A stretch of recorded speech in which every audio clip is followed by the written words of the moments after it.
वनुसल्लिमु अला रसूलिहिल करीम अम्मा बाद फाउज़ु बिल्लाहि मिनश शैतानिर रजीम बिस्मिल्लाहिर रहमानिर रहीम इन्नमा बुइस्तु मुअल्लिमन।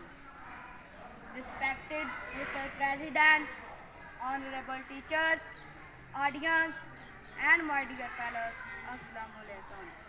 I am Habibur Rahman from the Government Elementary School Chakjani.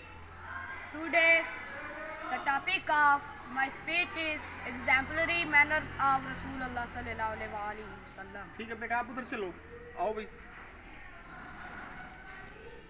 कुल इन कुंतुम तुहिब्बुनल्लाह फत्तबिऊनी युहिब्बुकुमुल्लाह व यगफिर लकुम ज़ुनूबकुम वल्लाहु गफूरुर रहीम।